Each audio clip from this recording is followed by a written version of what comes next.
সালে ব্রিটিশ ভারত ভাগের পর মানচিত্রে যে অদ্ভুত ও ঐতিহাসিক সম্ভাবনা, কিন্তু প্রশ্ন হলো সেটি কিভাবে ঘটল? শান্তিপূর্ণ পথে নাকি একটি ভয়াবহ ও রক্তক্ষয়ী যুদ্ধের মাধ্যমে?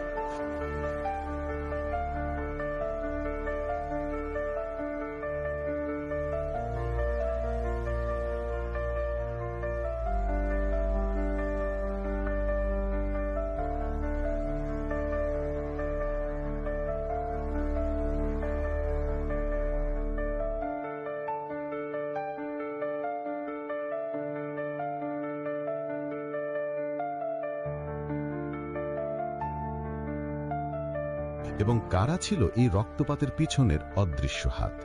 আজকের আলোচনা তারই ইঙ্গিত দেবে। কিন্তু এখানে সবচেয়ে গুরুত্বপূর্ণ প্রশ্ন হলো, এই বিচ্ছিন্নতা কি শান্তিপূর্ণ উপায়ে আলোচনার টেবিলে সমাধান করা যেত না? যৌক্তিক উত্তর হলো হ্যাঁ, যেত, কিন্তু সেটি ইচ্ছাকৃতভাবে হয়নি।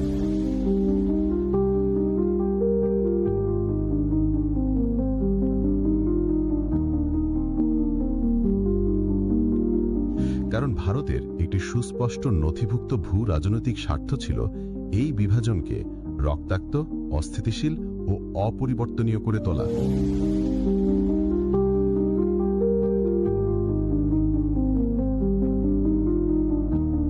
যাতে তার চিরশত্রু পাকিস্তান চিরতরে দুর্বল হয়ে পড়ে এবং ভারত আঞ্চলিক আধিপত্য প্রতিষ্ঠা করতে পারে। আর এই মিশন বাস্তবায়নের জন্য ভারতের গোয়েন্দা সংস্থা অর্থাৎ রিসার্চ অ্যান্ড অ্যানালিসিস উইং বেছে নিয়েছিল আওয়ামী লীগ ও তার নেতা শেখ মুজিবুর রহমানকে একটি প্রক্সি হাতিয়ার হিসাবে।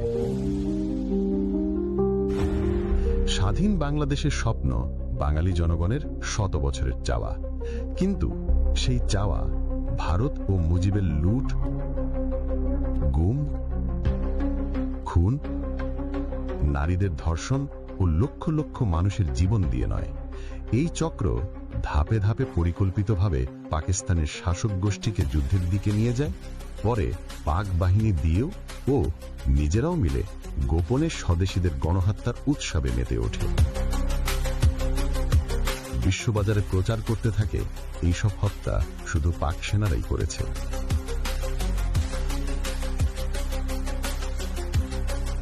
৩০ লক্ষ শহীদ হয়েছে, সম্ভ্রম হারিয়েছে ২ লাখ মা বোন। পুরো সংখ্যাটাই ছিল ভুয়া, আওয়ামী রয়ের প্রোপাগান্ডা। এই ভিডিওটি দেখার পর আমরা আপনাকে একটি কাজ করতে বলবো। গুগল করুন, নিজে থেকে গবেষণা করুন। আগরতলা ষড়যন্ত্র মামলা, Qutubuddin Aziz blood and tears, ১৯৭১ সালে বিহারি হত্যাকাণ্ড, এই কিওয়ার্ডগুলো লিখে সার্চ দিন। আপনাকে যে একটি মাত্র গল্প শেখানো হয়েছে তার বাইরের সত্যতা নিজে থেকে যাচাই করুন।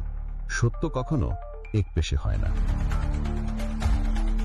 পাকিস্তানকে বিভক্ত করার ভারতের দীর্ঘমেয়াদী পরিকল্পনা শুধু একটি রাজনৈতিক ধারণাই নয়, এর পেছনে ছিল সুপরিকল্পিত গোয়েন্দা অভিযান।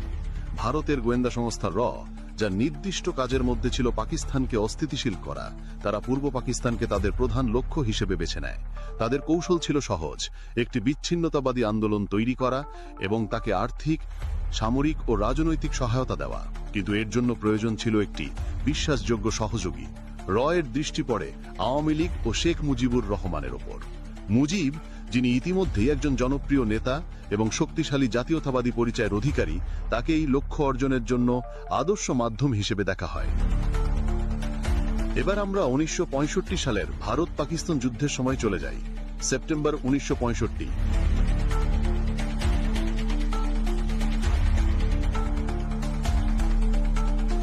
দুই দেশ যখন সীমান্তে পূর্ণমাত্রার যুদ্ধে ব্যস্ত, তখনই পূর্ব পাকিস্তানের একজন উদীয়মান নেতা শেখ মুজিবুর রহমান তার কিছু ঘনিষ্ঠ সহযোগী নিয়ে ভারতের ত্রিপুরা রাজ্যের আগরতলা শহরে গোপনে বৈঠক করেন ভারতীয় গোয়েন্দা কর্মকর্তাদের সাথে। এই বৈঠকটি ছিল একটি আনুষ্ঠানিক ষড়যন্ত্রের সূচনা।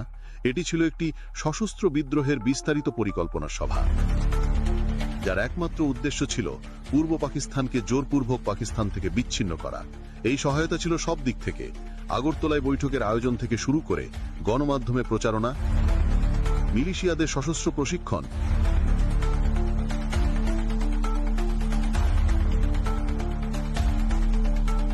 এবং শেষ পর্যন্ত প্রত্যক্ষ সামরিক হস্তক্ষেপ পর্যন্ত।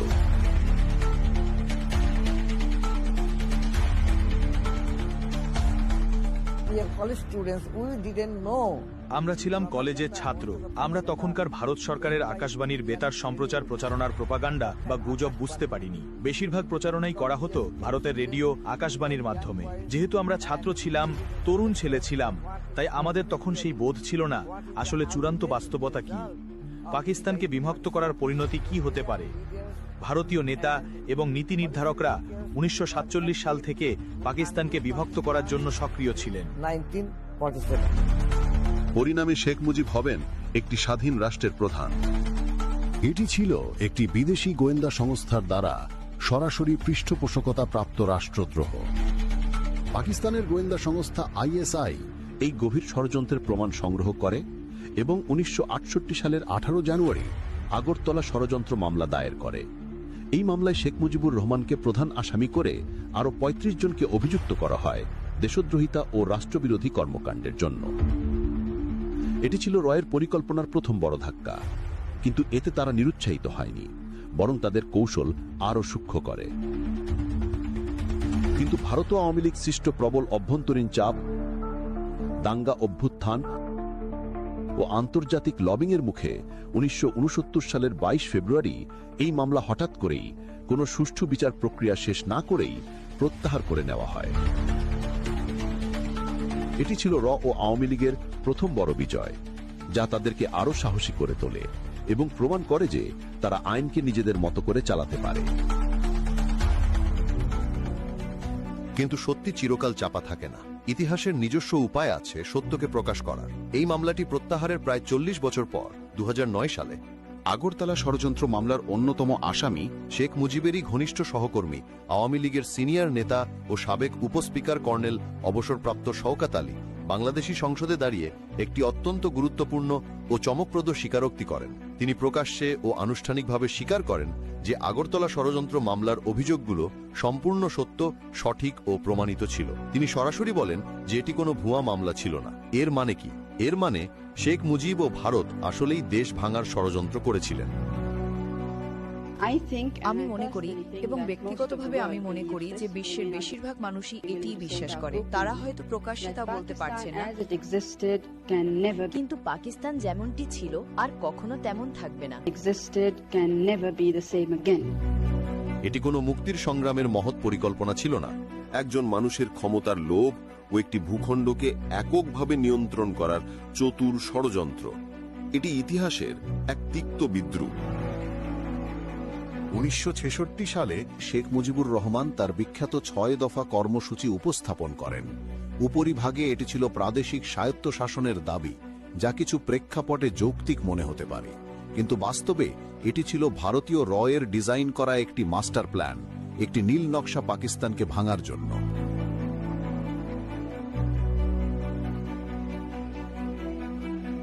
এই দফাগুলো বিশ্লেষণ করলে স্পষ্ট হয়ে যায়, আলাদা মুদ্রা ও কর ব্যবস্থা অর্থনীতিকে পুরোপুরি বিভক্ত করে দিত, একটি অভিন্ন বাজারের ধারণাকেই ধ্বংস করত। আলাদা সেনাবাহিনী দেশের জাতীয় নিরাপত্তা কাঠামোকে সম্পূর্ণ দুর্বল ও বিভক্ত করে দিত, যে কোনো বাহ্যিক হুমকির সামনে দেশকে অসহায় করে তুলত। বৈদেশিক বাণিজ্যের একক অধিকার কেন্দ্রীয় সরকারকে অর্থনৈতিকভাবে অকার্যকর করে তুলত। মূলত 6 দফা ছিল পাকিস্তানকে একটি আলগা ও অকার্যকর কনফেডারেশনে পরিণত করার সূত্র, যাকে পরে খুব সহজেই সামান্য চাপ দিয়েই সম্পূর্ণ ভেঙে ফেলা যেত। ভারত চেয়েছিল একটি দুর্বল পাকিস্তান এবং একটি দুর্বল, নির্ভরশীল ও ভারত নিয়ন্ত্রিত বাংলাদেশ। শেখ মুজিব ছিলেন সেই নিখুঁত হাতিয়ার, যার মাধ্যমে তারা এই অশুভ পরিকল্পনা বাস্তবায়ন করেছিলেন। এটি স্বায়ত্তশাসনের দাবি নয়, এটি ছিল বিচ্ছেদের একটি সূক্ষ্মভাবে গণনা করা রোডম্যাপ। 1970-এর নির্বাচনকে র এবং আওয়ামী লীগ একটি রাজনৈতিক অস্ত্র হিসেবে ব্যবহার করার সিদ্ধান্ত নেয়। তাদের লক্ষ্য ছিল না একটি ঐক্যবদ্ধ পাকিস্তানের অধীনে সরকার গঠন করা, তাদের লক্ষ্য ছিল একটি অপ্রতিরোধ্য গণভোট জেতা, যা তারা পরবর্তীতে যে কোনো সমঝোতা প্রত্যাখ্যান করতে এবং বিচ্ছেদের আন্দোলনকে ন্যায্যতা দিতে ব্যবহার করতে পারে। But I can tell you one thing. Nobody should play with the fire. Nobody should try to suppress the 70 million people. 6 দফা চমৎকারভাবে স্বায়ত্তশাসনের রূপরেখা হিসেবে উপস্থাপন করা হয়েছিল, কিন্তু এর চূড়ান্ত লক্ষ্য, যা রয়ের নির্দেশনায় পরিচালিত, ছিল পূর্ণ বিচ্ছেদ। 1970 সালের 12ই নভেম্বর ভয়াবহ ঘূর্ণিঝড় আঘাত হানে। এতে লাখো মানুষ ও গবাদি পশু মারা যায়। এক ভয়াবহ বিপর্যয় নেমে আসে।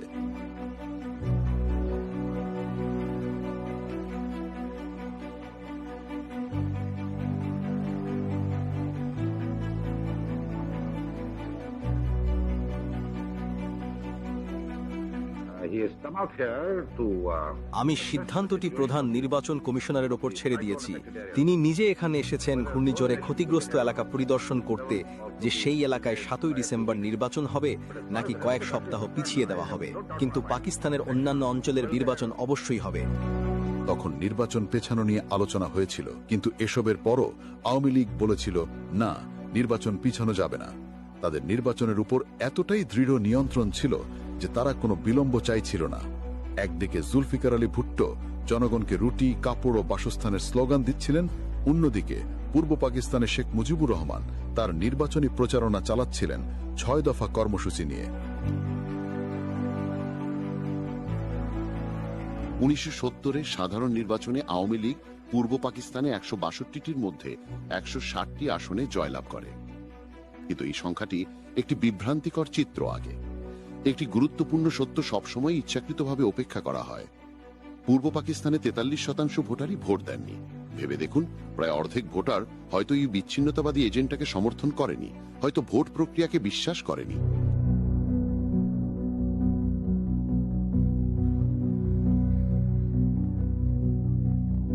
অথচ পূর্ব পাকিস্তানের অর্থাৎ বাংলাদেশের আব্দুল হামিদ খান ভাসানী সমর্থিত ইসলামপন্থী অন্যান্য দলের বিপুল জনপ্রিয়তা থাকা সত্ত্বেও তারা একেবারে ভোট পায়নি, এবং এটা ছিল চরম বিস্ময়কর ঘটনা। অনেক ঐতিহাসিকদের মতে 1970-এর নির্বাচন বাংলাদেশের ইতিহাসে প্রথম ভোট ডাকাতি নির্বাচন বলা হয়। ইয়াহিয়া খান তখন পড়েন এক বিশাল রাজনৈতিক চাপে। একদিকে পিপুলস পার্টি এবং জুলফিকার আলী ভুট্টো, ও অন্যদিকে আওয়ামী লীগ এবং শেখ মুজিবুর রহমান।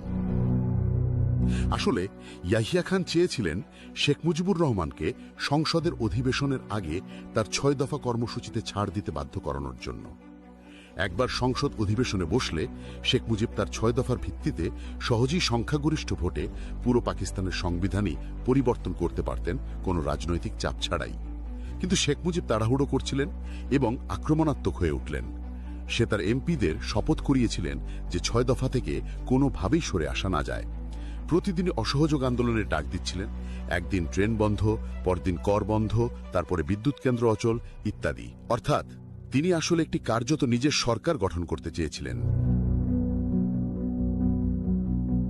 কিন্তু আওয়ামী লীগ ও ভারত এই নির্বাচনী সংখ্যাগরিষ্ঠতাকে পরম ম্যান্ডেট হিসেবে বৈশ্বিক গণমাধ্যমে বিক্রি করার জন্য একটা ব্যাপক প্রচার যুদ্ধ শুরু করে, এক ধরনের ভুয়া কাহিনী তৈরি করে।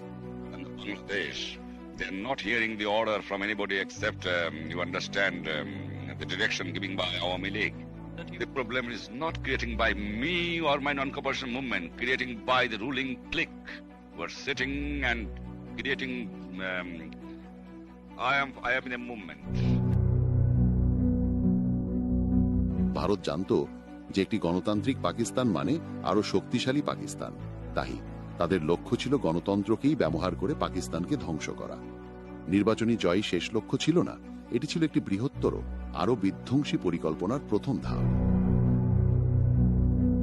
নির্বাচনের পর যখন প্রেসিডেন্ট ইয়াহিয়া খান ও শেখ মুজিবের রাজনৈতিক আলোচনা ভেঙে পড়ে, র এবং তাদের সহযোগীরা চলে যায় দ্বিতীয় ধাপে, তখনই ভারত ও আওয়ামী লীগ তাদের আসল সহিংস পরিকল্পনা কার্যকর করা শুরু করে।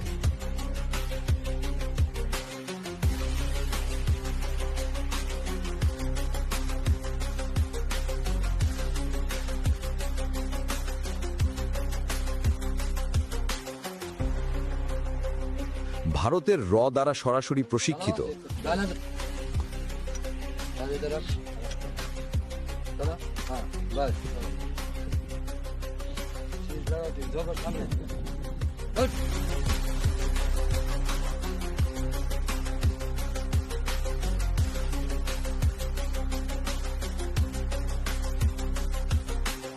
অস্ত্রসজ্জিত, অর্থায়িত ও নিয়ন্ত্রিত মুজিব বাহিনী, যা পরে মুক্তি বাহিনী নামে পরিচিত হয়, সংগঠিতভাবে লক্ষ্যভিত্তিক হত্যাকাণ্ড শুরু করে।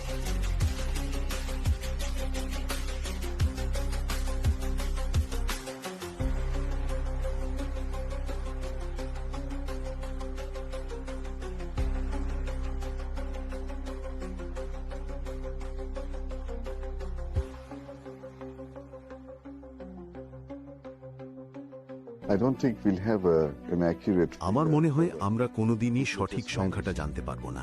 অনেক মানুষ স্রেফ উধাও হয়ে গেছে। তবে আপনি হয়তো মনে করতে পারবেন, আমি 2রা মে যেদিন লিখেছিলাম সেখানে উল্লেখ করেছিলাম যে সবকিছু শুরু হয়েছিল এক ভয়াবহ ঘৃণার বিস্ফোরণ দিয়ে, যখন বাঙালিরা গিয়ে হাজার হাজার অবাঙালি, বিহারি ও পশ্চিম পাকিস্তানিদের হত্যা করেছিল। আমি সংখ্যাটায় প্রায় 1 লক্ষের মতো অনুমান করেছিলাম, যদিও মৃতদেহের সংখ্যা প্রায় 20,000 ছিল। পরে সেনাবাহিনীর অভিযানে আরও প্রায় 1.5 লক্ষ মানুষ নিহত হয়েছে বলে আমার ধারণা।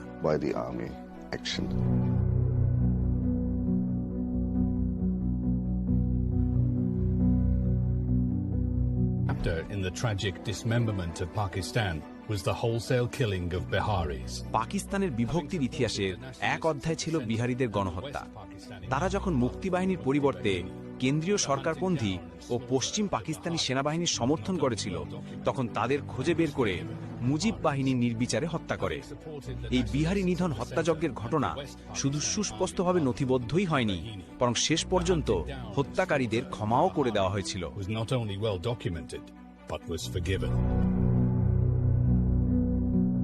মুজিব বাহিনী বনাম মুক্তি বাহিনী।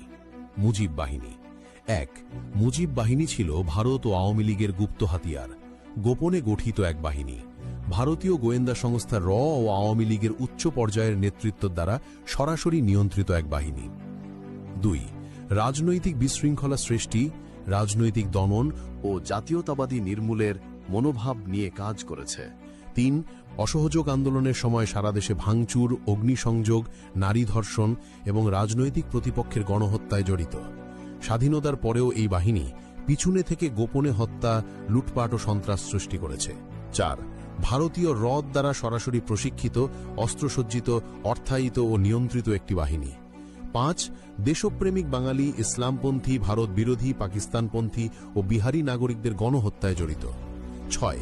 এরা ভারতীয় গোয়েন্দা সংস্থা র এর মিথ্যা তথ্য ও প্রোপাগান্ডা ব্যবহার করে অপকর্ম চালিয়েছে। 7. এই বাহিনীর সামনে থেকে মুক্তিযুদ্ধ করেনি, পিছন থেকে অপকর্ম করেছে, তাই এদের মৃত্যুর হার কম। শুধু অপকর্মের সময় পাক বাহিনীর হাতে অনেকে মারা পড়েছে। 8. মুজিব বাহিনীর অপরাধের কথা ইতিহাসে প্রায় লুকোনো বা অস্বীকৃত। স্বাধীনতার পরে যারা মহান বীর মুক্তিযোদ্ধা হিসেবে তাদের নাম ইতিহাসের খাতায় লিখিয়েছে। মুক্তিবাহিনী। 1. এই বাহিনী প্রকাশ্যে গঠিত, মূলত স্বতঃস্ফূর্ত দেশপ্রেমিক তরুণ, সেনাবাহিনীর সদস্য ও সাধারণ নাগরিকদের নিয়ে গঠিত, যারা কেন্দ্রীয়ভাবে ভারতীয় নিয়ন্ত্রণে ছিল না। 2. যারা পরিবার হারানো, দেশপ্রেমিক বা কোনো এক বাহিনী দিয়ে নিপীড়নের শিকার হয়ে স্বতঃস্ফূর্তভাবে মুক্তিযুদ্ধে যোগদান করেছিল।